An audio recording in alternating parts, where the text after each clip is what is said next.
وہ رات جس رات اللہ تعالیٰ فرشتوں سے یہ کہتے ہیں کہ بتاؤ فرشتوں، اس انسان کو کیا مزدوری ملنی چاہیے کہ جس نے اپنے کام کو بخوبی سر انجام دیا ہو۔ تو فرشتے کہتے ہیں الہ العالمین، اس کو اس کی پوری مزدوری مل لینی چاہیے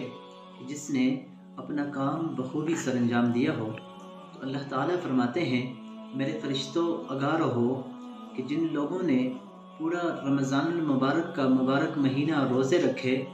ان کی میں نے بخشش کر دی، ان کی مغفرت کر دی اور ان کو جنت کا پروانہ دے دیا گیا۔ انہوں نے جو قیام کیا، جو صیام کیا، اللہ فرماتے ہیں میں نے قبول کر لیا، میں ان سے راضی ہو گیا۔ اور کل قیامت کے دن ان لوگوں سے کہا جائے گا، جب جنتی جنت میں جا رہے ہوں گے، جنتی نمازی نماز والے دروازے سے جنت میں جا رہے ہوں گے،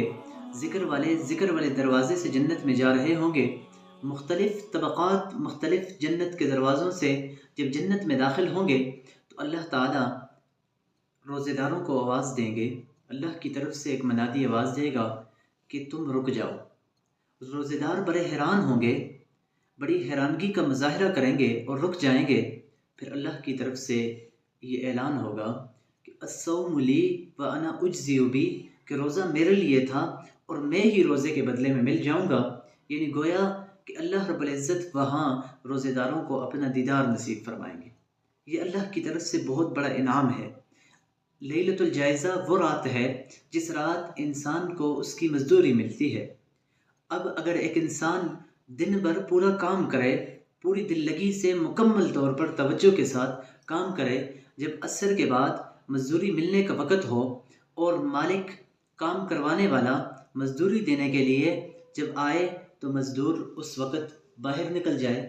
مارکیٹ چلا جائے، آگے پیچھے گھومنے نکل جائے، تو کیا اس کو اس کی مزدوری مل جائے گی؟ ہرگز نہیں، اس کو اس کی مزدوری نہیں مل سکے گی، اس طریقے سے نہیں مل سکے گی جس طریقے سے مالک اس کو مزدوری دیتا۔ تو آج کی رات لیلۃ الجائزہ وہ رات ہے کہ جس رات ہم مزدوری لینے کا وقت ہے، ہم اللہ کے سامنے 2 رکعت پڑھیں، اللہ کے سامنے